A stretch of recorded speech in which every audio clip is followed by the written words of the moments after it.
மேடையில் அமர்ந்திருக்கும் மேன்மை மிகு அன்பு உள்ளங்கள் அனைவருக்கும்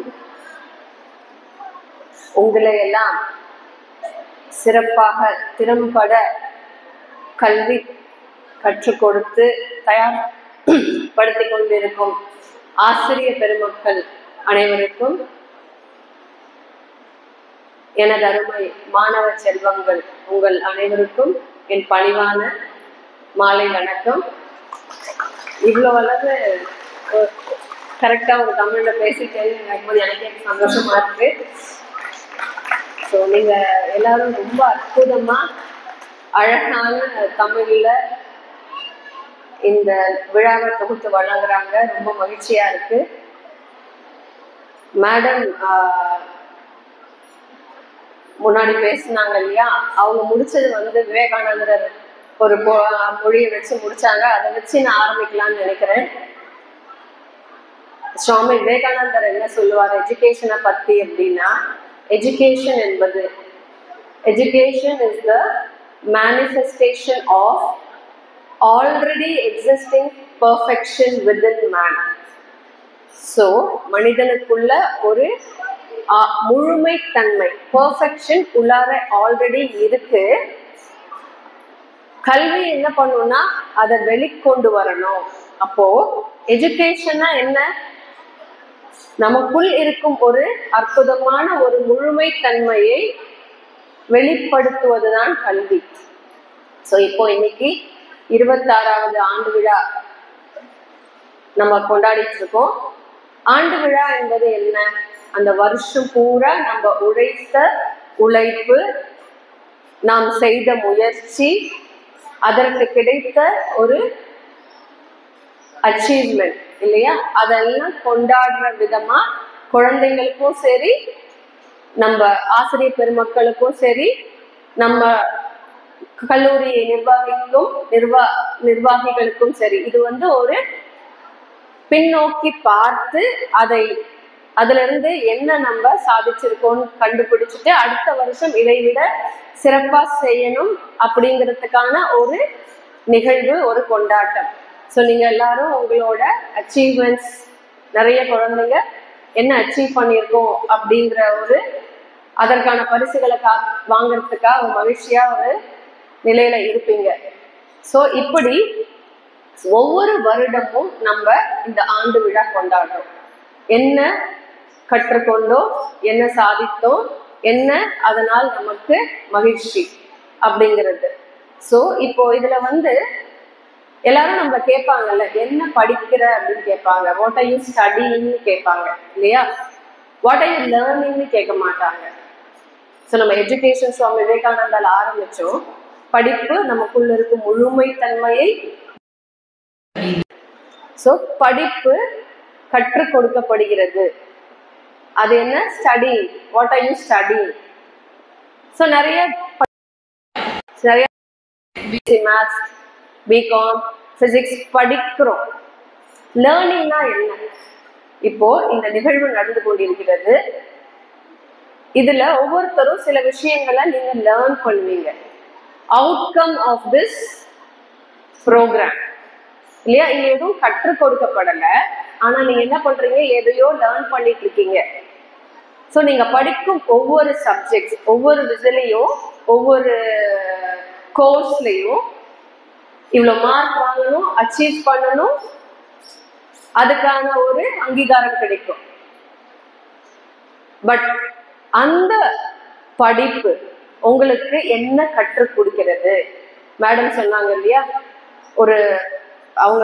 அவங்களோட ஹெல்ப்பரோ அவங்க ஒரு கால் வந்தது, டொனேஷன் வருது 5000 rupees, நீங்க ஸ்கூல்ல கொடுப்பீங்க அப்படின்னு சொல்லிட்டு. ஸோ படிப்பு அவங்க எதுவும் கத்துக்கல. பட் படிப்பு இல்லாட்டா கூட அவங்க ஏதோ ஒன்றை லேர்ன் பண்ணியிருக்காங்க. வாழ்க்கை அவங்களுக்கு கற்றுக் கொடுத்திருக்கிறது.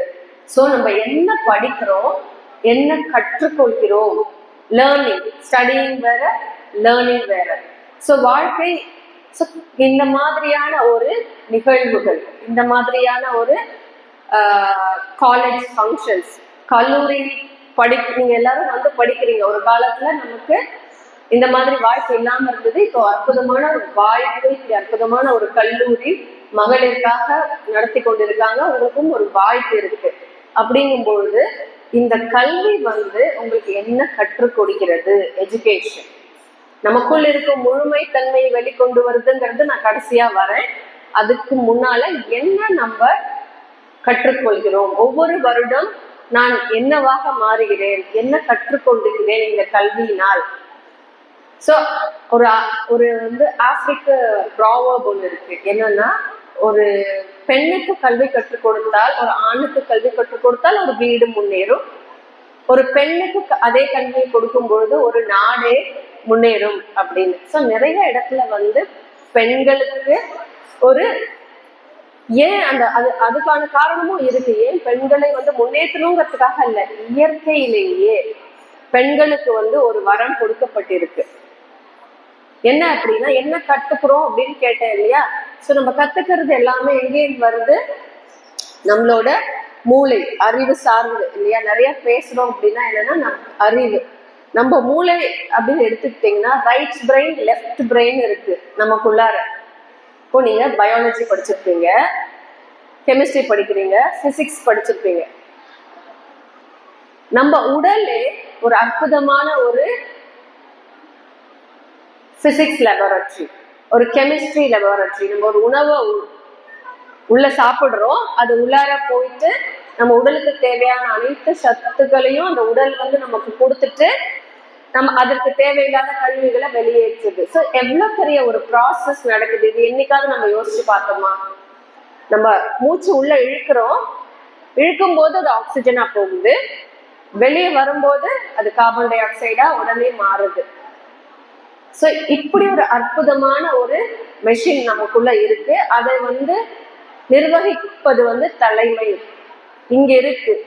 Brain, right brain, left brain ரெண்டு இருக்கு. ஸோ லெஃப்ட் பிரெயின் என்ன வேலை எல்லாம் பண்ணும் அப்படின்னா, இந்த மாதிரி அறிவு சார்ந்த விஷயங்களை பேசுவதும், இந்த மாதிரி லாஜிக்கலா திங்க் பண்றது, கால்குலேட் பண்றது, ரீசனிங் பண்றது, இதெல்லாம் லெஃப்ட் பிரெயின் பண்ணும். ரைட் பிரெயின் என்ன வேலை பண்ணும்? உணர்வு பூர்வமான விஷயங்களை, ரைட் பிரெயின் வந்து இமோஷன்ஸ், கிரியேட்டிவிட்டி, இன்ட்யூஷன், அந்த விஷயங்கள் எல்லாம் வலது புற மூளைக்கான வேலை. ஸோ நமக்குள் இருக்கும் இந்த பிரெயின் வந்து இந்த இரண்டு விஷயங்களையும் நமக்கு பண்ணுது, லாஜிக்ஸ், ரீசனிங். வலதுபுற மூளை என்ன பண்ணுது? அது வந்து இடதுபுற உடலை நிர்வகிக்குது. நம்மளோட வலதுபுற மூளை என்ன பண்ணுது? இடதுபுறம் உடலை நிர்வகிக்குது. இடதுபுறம் நமக்கு இதயம் இருக்கு. ஓகே, ஏன் பெண்களுக்கு வந்து ஒரு கல்வி கற்றுக் கொடுத்தா அது வந்து நாடே முன்னேறும்னு சொல்றாங்க அப்படின்னா, நம்ம வந்து ஆண்களை விட சிறந்தவர்கள் என்பதற்காக இல்லை. இது ரெண்டுமே சரி சமமா இருக்கும் பொழுதுதான் ஒரு மனிதன் முழுமை அடைகிறான். அந்த முழுமை தன்மை சுவாமி விவேகானந்தா சொல்றாரு இல்லையா, ரைட் பிரெயின், லெஃப்ட் பிரெயின் ரெண்டும் சமமா இருக்கணும். அதுதான் நம்ம முன்னோர்கள்லாம் ரொம்ப அற்புதமா சொல்லி வச்சிருந்திருக்காங்க. என்ன அப்படின்னா அர்த்தநாரீஸ்வரர்னு சொல்லுவாங்க. நம்மளாம் என்ன புரிஞ்சுட்டு இருக்கோம் அர்த்தநாரீஸ்வரர் அப்படின்னா, சிவபெருமான் ஒரு பகுதிய, இடப்பகுதிய பார்வதி தேவிக்கு கொடுத்தாங்க அப்படின்னு நம்ம அவ்வளவுதான் நமக்கு தெரிஞ்சிருக்கும். பட் இதற்கு பின்னால் உள்ள ஒரு பெரிய அறிவியல், பெரிய ஆன்மீகம், மதத்தை மீறி ஆன்மீகம் இருக்கு. என்ன? ஒரு மனிதன் அவனோட ரைட் பிரெயின், லெஃப்ட் பிரெயின் ரெண்டையும் சரி சமமா உபயோகிக்கணும். இந்த லெஃப்ட் பிரெயினோட ஆதிக்கத்துலதான் நம்ம இந்த டிஜிட்டல் காலத்துல இருந்துட்டு இருக்கோம். என்னன்னா அறிவுசார் விஷயங்கள், டிஜிட்டல்ல நிறைய விஷயங்கள் வருது, அதை கேட்டுக்கணும், அதை வந்து அது மாதிரி அதை பார்த்து அதனால் நம்ம ஈர்ப்படைகிறோம். நம்ம ரொம்ப வலதுபுற மூளையோட செயல்பாடுகள்ல ஈடுபடுறது இல்லை. இந்த டிஜிட்டல் ஏஜ்ல, ஆர்டிபிஷியல் இன்டெலிஜென்ஸ் காலத்துல என்ன ஆயிடுச்சு அப்படின்னா, உணர்வு பூர்வமா வாழ்றது. இந்த வலது பிரெயின் என்ன பண்ணும்னா, அதுக்குதான் சிவபெருமான் இடதுபுறம் கொடுத்தாரு சக்தியை, இதயம் இருக்கு. இதயம் எதற்கு உரியதுன்னா இமோஷன்ஸ், உணர்வு பூர்வமா இந்த நிகழ்வு நடக்குது. நம்ம அம்மாவும் ஐயா அவங்க எல்லாம் வந்து ஒரு அற்புதமான ஒரு பள்ளிக்கூடத்தை, ஒரு கல்லூரிய இங்க உங்களுக்காக இங்க திறம்பட நடத்தி கொண்டிருக்காங்க. எவ்வளவு உணர்வு பூர்வமா இந்த நிகழ்வுல நீங்க பங்கேற்கிறீங்க. உணர்வுகள் என்றாலே என்ன அப்படின்னா, அது இயற்கையாகவே ரிசர்ச் படி சொல்லுது, பெண்கள் உணர்வு பூர்வமானவர்கள் அப்படிங்கிறது. ஓகே, அதுக்குதான் தாய் என்பவள் கொஞ்சம் எப்பயுமே அவங்கள அன்புக்கு தாய் அப்படின்னு நம்ம சொல்றோம். ஏன் அப்ப தந்தைக்கு இல்லையா? பட் யார் எதுல மேலோங்கி இருக்கா? அன்பு என்பது தாய்க்கு மேலோங்கி இருக்கு. நம்ம எல்லாருமே அன்பா இருப்போம், எல்லாருமே அறிவுள்ளவங்களா இருப்போம். பட் ஒவ்வொருத்தங்கள்ட்டையும் ஒரு விஷயம் கொஞ்சம் மேலோங்கி இருக்கும். அதனால் பெண்களுக்கு தாய், சோ அன்புக்கு அவங்க உரியவங்கன்னு சொல்றாங்க. இதயம் தான் எதுக்கு உரியது? அன்புக்கான ஒரு அடையாளம் எங்கன்னா இதயம். கருணை, பண்பு, பணிவு, கம்பேஷனட், கிராட்டிடியூட், இதெல்லாம் குணங்களுமே எங்கேருந்து வரும்னா வலதுபுற மூளை நமக்கு அதிகமா இருக்கும்போது, செயல்படும் பொழுது நமக்கு வந்து அந்த விஷயம் வெளிப்படும். இப்ப என்ன ஆயிடுச்சு இந்த காலகட்டத்துல அப்படின்னா, ரொம்ப ஒரு டிஜிட்டல் மோகத்திலையும் எல்லாருமே நம்ம செல்போனோட மேம் சொன்ன மாதிரி அதுக்குள்ள மூழ்கி போயிருக்கோம். ஹார்வர்ட் யூனிவர்சிட்டி அப்படிங்கிற ஒரு உலகத்துல ஒரு நம்பர் 1 யூனிவர்சிட்டியில ஒரு ரிசர்ச், இதுதான் உலகத்திலேயே அதிக நாட்கள் நடத்தப்பட்ட ஒரு ரிசர்ச் ப்ரோக்ராம். என்னன்னா 85 வருடம் ஒரு ரிசர்ச் நடத்திருக்காங்க. என்ன ரிசர்ச் அப்படின்னா, ஹாப்பினஸ், மகிழ்ச்சியா இருப்பது, எவ்வளவு பேர் மகிழ்ச்சியா இருக்காங்க, மகிழ்ச்சிக்கான கிரைட்டீரியா என்னென்ன அப்படிங்கிறது 85 வருஷம் ஒரு ரிசர்ச் நடத்தி முடிச்சுட்டு கடைசியா அவங்க கண்டுபிடித்தது என்ன அப்படின்னா, யார் ஒருத்தர் நல்ல சோசியலைஸ் பண்றாங்களோ, எல்லாருக்கூடையும் மனிதர்கள் கூட பழகி சேர்ந்து இருக்காங்களோ அவங்க மகிழ்ச்சியா இருக்காங்க. அதே ரிசர்ச் என்ன சொல்லுது அப்படின்னா, 1/5 ஆஃப் த பாப்புலேஷன், உலகத்துல இருக்கிற 5 பங்குல 1 பங்கு மனிதர், 1 பங்கு யூத், நீங்க எல்லாரும் யூத் தான், நீங்க தான் யார் இந்த டிஜிட்டல் ஏஜ்ல இருக்கீங்களோ 5 பங்குல 1 பங்கு யூத் வந்து மகிழ்ச்சியற்ற நிலையில இருக்காங்க. தே ஆர் அன்ஹாப்பின்னு அந்த ரிசர்ச் சொல்லுது. அப்போ நம் படிக்கும் கல்வி நம்மள மகிழ்ச்சியா வச்சுக்கல அப்படின்னா நம்ம அந்த கல்விக்கான அதை கொஞ்சம் உற்று நோக்க வேண்டிய ஒரு நிலையில இருக்கும். நீங்க ஒரு பாடம் படிக்கிறீங்க, பிஎஸ்சி கம்ப்யூட்டர் சயின்ஸோ பிகாமோ படிச்சிருக்கீங்க. ஸோ என்ன படிச்சுட்டு அதுல என்ன கற்றுக்கொண்டீங்க, அதை வச்சு என்ன செய்ய போறீங்க, அது உங்களுக்கு மகிழ்ச்சியை கொடுக்குமா? இல்ல ஒரு மாதிரி மெக்கானிக்கலா நீங்க வந்து படிச்சோம், ஒரு வேலைக்கு போறோம், அப்படியே இருக்க போறோம் அப்படின்னு இருக்க போறீங்களா? எந்த ஒரு செயலை நீங்க செய்யும் பொழுதும் முதல் உங்களோட கேள்வி என்னன்னா, இந்த செயல் செய்வதால், செய்து முடித்த பிறகு செய்யும் பொழுது நான் மகிழ்ச்சியாக இருக்கிறேனா? ஏன் அப்படின்னா, மகிழ்ச்சியா நம்ம ஒவ்வொருவரும் ஒரு செயலை செய்யும் பொழுது அந்த செயல் ரொம்ப விருத்தி அடையும், ப்ரொடக்டிவிட்டி வந்து ரொம்ப ஜாஸ்தியாகும். நீ மகிழ்ச்சியா காலேஜுக்கு வாங்க, மகிழ்ச்சியா புக் எடுத்து படிங்க. அப்படி மகிழ்ச்சியா இருக்கும் பொழுது நம்ம உடலுக்குள்ள என்ன ஆகும் அப்படின்னு சொன்னா, இருக்கிற ஒவ்வொரு நீங்க ஹாப்பியா இருக்கும் பொழுது, மேடம் அங்க எம்சி பண்ணவங்க ஒரு விஷயம் சொன்னாங்க, அவங்க தொகுத்து வழங்கவும் சொன்னாங்க, நீங்க எல்லாம் கவனிச்சிங்களா என்னன்னு தெரியல, ஏன்னா அதுதான் என்னோட பேஷன்ங்கிறதுனால நான் கவனிச்சேன். கடவுள் தூணிலும் இருப்பார் துரும்பிலும் இருப்பார்னு ஒரு வார்த்தை அவங்க சொன்னாங்க. எத்தனை பேர் அதை கவனிச்சீங்க? ஓகே, நிறைய பேர் கவனிச்சிருக்கீங்க, ரொம்ப சந்தோஷம். ஸோ என்ன அப்படின்னா, ஸோ நீங்க மகிழ்ச்சியா இருக்கும் பொழுது தூணிலும் இருக்கும் துரும்பிலும் இருக்கும் கடவுள் உங்களுக்குள்ள இருப்பாரா? கண்டிப்பா இருக்காங்க. அது நமக்கு ரொம்ப தெரியல. பட் தூண்லயே இருக்கும்போது நம்ம ஒரு பெரிய தூணா இருக்கோம்ல, நமக்குள்ளேயும் இருக்காருங்கிறது தான் நிஜம். அப்போ நீங்க மகிழ்ச்சியா பள்ளிக்கூடத்துக்கு வந்து, மகிழ்ச்சியா கல்லூரிக்கு வந்து, மகிழ்ச்சியா ஒரு செயல் உங்க வாத்தியார் டீச்சர்ஸ் சொல்றத ப்ரொஃபசர் சொல்றத ஒருவரையும் செய்யும் பொழுது என்ன ஆகும், உங்களுக்குள்ள இருக்கிற அந்த தெய்வீக தன்மை வந்து ரொம்ப மகிழ்ச்சி அடையும். கடவுளே மகிழ்ச்சி அடையும் பொழுது என்ன ஆகும், உங்க வாழ்க்கை அற்புதமா ஆகும். ஸோ இதை வந்து எப்படி நம்ம வளர்த்தி எடுக்கலாம்? ஸோ எந்த ஒரு செயல் நீங்க பண்ணும் பொழுதும் உங்க கல்வி உங்களை மகிழ்ச்சியா வைத்திருக்கிறதா அப்படிங்கிற ஒரு ஈக்குவேஷனை நீங்க எப்பயுமே யோசிக்கணும். நீங்க படிச்சு முடிச்சு போனதுக்கு அப்புறம் சொல்றேன், உங்க வாழ்க்கைக்கு சொல்றேன், நான் எந்த செயல் செய்யும் போது நான் மகிழ்ச்சியாக இருக்கிறேனா, அப்படி இல்லைன்னா அதற்கான ஒரு வழிமுறைய நீங்க தேர்ந்தெடுக்கணும். எப்படி தேர்ந்தெடுக்கிறது? அதுக்குதான் நான் சொன்னேன், இந்த ரைட் பிரெயின் இருக்கு இல்லையா, அது வந்து உங்களோட இதயத்தை ஆட்சி புரியும். ஸோ உங்க ரைட் பிரெயின் சம்பந்தமான சில விஷயங்களை நீங்க பண்ண ஆரம்பிக்கணும். அப்போ உணர்வு பூர்வமா நீங்க வாழ ஆரம்பிக்கும் போது கைடன்ஸ் எப்பயுமே சொல்லுவாங்க இல்லையா, எப்பயும் மனசு சொல்றபடி கேளுன்னு. அப்போ மனசு சொல்றபடி எப்படி கேட்கறது?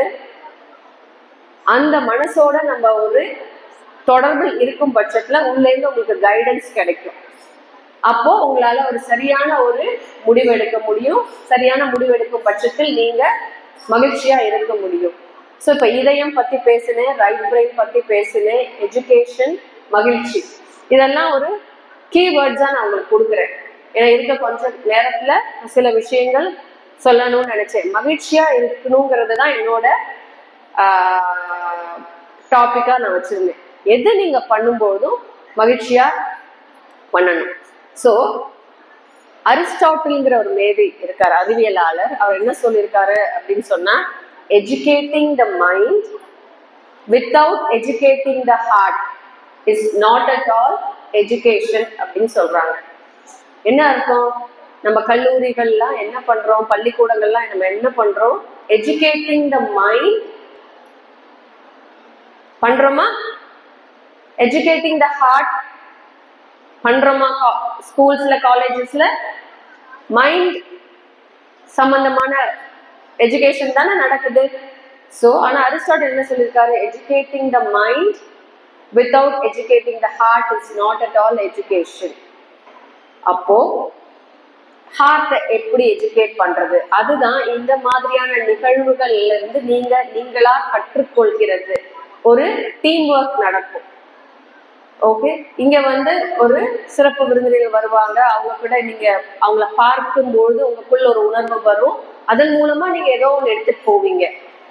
ஓகே, ஸோ இதெல்லாம் வந்து ஒரு மாதிரியான உங்களுக்கே தெரியாம நடக்கிற education for the heart.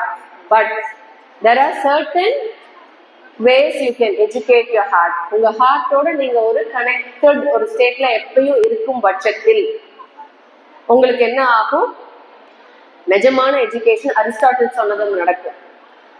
So அது இயற்கையாவே பெண்களுக்கு ஜாஸ்தி இருக்கு, உணர்வு பூர்வமா ஹார்ட்டோட வேலை பார்க்குற ஒரு விஷயம். யாராவது ஒருத்தர் விழுந்துட்டாங்கன்னா இல்லை ஏதாவது உடனே ஆண்களும் பண்ணுவாங்க. பட் நமக்கு 1% கூட இருக்குன்னு நம்ம வச்சுப்போமே.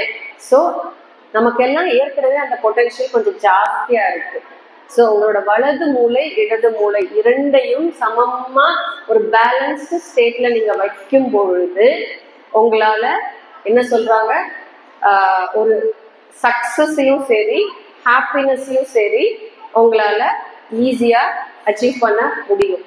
ஸோ நீங்க வந்து இந்த ஆண்டு விழா உங்களோட அச்சீவ்மெண்ட்ஸை செலிப்ரேட் பண்ற, ஒரு வருட அச்சீவ்மெண்ட்ஸை செலிப்ரேட் பண்ற இந்த ஒரு சூழல்ல ஒவ்வொரு வருடமும் அடுத்த ஆண்டு விழாக்குள்ள நான் வந்து என்ன அஸ் அ இண்டிவிஜுவல் என்னோட ஹாப்பினஸ் கோஷன்ட்டு சொல்லுவாங்க, ஹாப்பினஸ் இண்டெக்ஸ் எவ்வளோ ஜாஸ்தியா இருக்கு. இப்போ இங்க இருக்கிற எல்லாரும் ஹாப்பியா இருந்தா இந்த இடத்தோட வைப்ரேஷனே வேற மாதிரி இருக்கும். எப்ப சொல்லுவாங்கன்னா, இந்த மாதிரி ஒரு சுதந்திர போராட்டம் இல்லை ஏதாவது ஒரு இயக்கம்லாம் வெற்றி பெறணும்னா என்ன சொல்லுவாங்கன்னா 3.5% ரூல்னு ஒன்று இருக்கு. 3.5% ரூல்னா என்ன அப்படின்னா,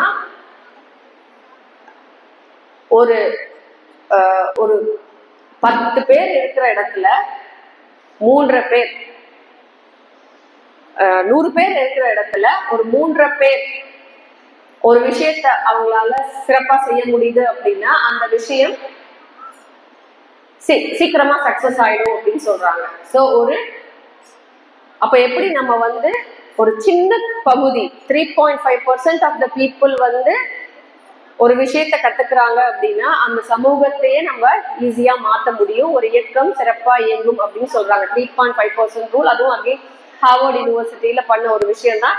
எனக்கு சரியா எக்ஸாக்டா ஞாபகம் இல்லை. நீங்க 3.5% ரூல்னு சொல்லுங்க.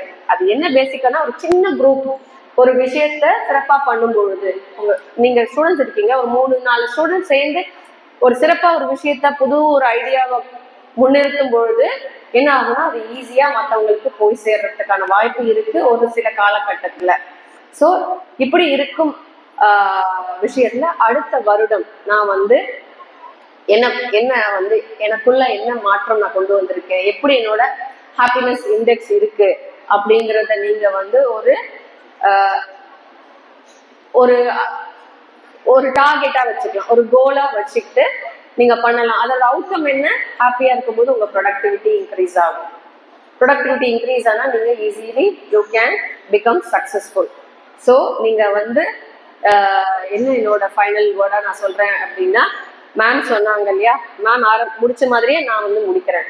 ஆப்பிள் ஸ்டோரி முடிச்சாங்க இல்லையா, ஸோ இதெல்லாம் பிளான்ல இல்லை, பட் அப்படியே வந்துச்சு. ஸோ என்னன்னா இப்போ ரீசெண்டா நீங்க பார்த்துருக்கலாம் சோசியல் மீடியால ஒரு எக்ஸ்பெரிமெண்ட் பண்ணிட்டு இருக்காங்க. ஒரு 3 years கீழே உள்ள குழந்தைங்க வச்சுக்கலாம், அம்மா அப்பா உட்கார்ந்துருப்பாங்க, பார்த்துருப்பீங்க நிறைய ரீல்ஸ் இன்ஸ்டாகிராம்ல. அவங்க 3 தட்டு வச்சிருப்பாங்க, ஒரு தட்டுக்குள்ளேயும் ஒரு சாக்லேட் வச்சிடுவாங்க. அம்மா அப்பா குழந்தை இருக்கும், குழந்தைய நடுவில் உட்காந்து வச்சிருப்பாங்க, அதை மூடி வச்சிருப்பாங்க. ஸோ எல்லாரும் அட் அ டைம் என்ன பண்ணுவாங்க அப்படின்னா அந்த மூடி வச்சிருக்கிற அந்த டவலை எடுப்பாங்க. எடுக்கும் பொழுது என்ன ஆகும் தெரியுமில்ல உங்களுக்கு. ஸோ அப்பாவுக்கு இருக்கும் சாக்லேட், குழந்தைக்கு 2 சாக்லேட் இருக்கும், அம்மாவுக்கு சாக்லேட் இருக்காது. அப்போ உடனே என்ன பண்ணுவாங்க, அப்போ அந்த குழந்தை பார்க்கும், அம்மா பார்க்கும், அம்மா வந்து அழற மாதிரி ஒரு பாவலா பண்ணுவாங்க. ஆனா குழந்தை 2 வாட்டி பார்க்கும். ஆனா 3 year old கொஞ்சம் கம்மி தான், அந்த சிந்திக்கும் தனித்துவம் வளராம சிந்திக்கும் தன்மை ரொம்ப ஜாஸ்தி ஆகாத ஒரு காலகட்ட குழந்தை. உடனே என்ன பண்ணும், அம்மா அழும்போது அழாதீங்கன்னு சொல்லிட்டு அதோட சாக்லேட் எடுத்து அம்மாவுக்கு கொடுத்துடும். இயற்கையிலேயே நம்ம கிட்ட அந்த ஒரு கருணை, அந்த ஒரு அன்பு இயற்கையிலேயே நம்ம கிட்ட இருக்கு. ஸோ ஒரு குழந்தை பிறக்கும் பொழுது ஒரு அன்பு நிலையில பிறக்குது. 500 ஹர்ட்ஸ் அப்படின்னு பிசிக்ஸ் ஸ்டூடெண்ட் இருக்கீங்களான்னு தெரியல, பிறக்கும் போது நம்மளோட அதிர்வலை ஒரு 500 ஹர்ட்ஸ்ல இருக்கு. நம்ம எல்லாம் ஒரு மாதிரியான ஒரு அதிர்வலையில இருக்கும். ஹாப்பியா இருந்தீங்கன்னா சூப்பரா அதிர்வலை வந்து ஜாஸ்தியா இருக்கும், வைப்ரேஷன் நல்லா இருக்கும். ஒரு இடம் நல்லா வைப்ரேட்டா இருந்ததுன்னா அந்த இடம் சீக்கிரமா செழிப்பையா ஆயிடும். ஸோ எப்பயுமே நான் சொன்ன மாதிரி ஒரு பாசிட்டிவ், ஹாப்பியா இருந்தா பாசிட்டிவா இருக்கும், பாசிட்டிவிட்டி இருக்கும், வைப்ரேஷன் ஜாஸ்தியா இருக்கும். ஸோ பிறக்கும் பொழுதே நம்ம ஒரு 500 ஹர்ட்ஸ்ல பிறக்கிறோம். பட் இந்த கல்வி, இந்த சொசைட்டி நம்மள என்ன பண்ணுதுன்னா கொஞ்சம் லோவா வைப்ரேட் பண்ண வச்சிடுது. எப்படின்னா ஆங்கர், எப்ப பாரு ஒரு இரிட்டேஷன் மோட்ல இருந்தீங்கன்னா, இல்ல கோபமான ஒரு மோட்ல இருந்தீங்கன்னா, இதெல்லாம் 200 ஹர்ட்ஸுக்கு கீழே உள்ள வைப்ரேஷன். அண்ட் 200 ஹர்ட்ஸுக்கு கீழே நம்ம வைப்ரேட் ஆகும்போது எப்ப வெறுப்புலையோ ஒரு கில்ட்லயோ ஒரு ஷேம்லயோ ஒரு சோகத்திலயோ இருந்தீங்கன்னா லோ வைப்ரேஷனா இருக்கும். அப்ப என்ன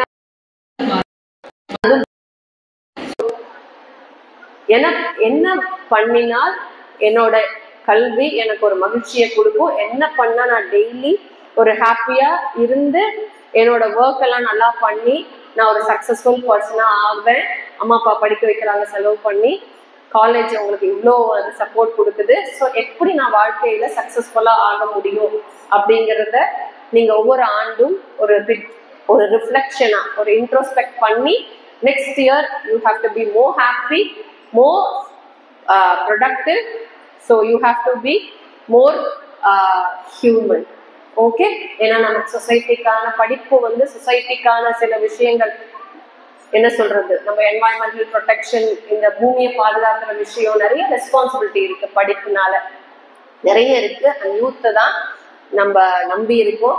சுவாமி விவேகானந்தா வந்து 100 வருஷத்துக்கு முன்னாடி சொன்னாரு, எனக்கு ஒரு 100 யூத் கொடுங்க, நான் இந்தியாவை மாற்றி காட்டுறேன் அப்படின்னு சொல்லி. ஸோ உங்க கையில இன்னும் அந்த ஒரு நிலை அடையல, நம்ம அதை நோக்கி போயிட்டு தான் இருக்கோம். ஸோ அந்த 100 மாணவர்கள் இங்கே நீங்க இருக்கீங்க.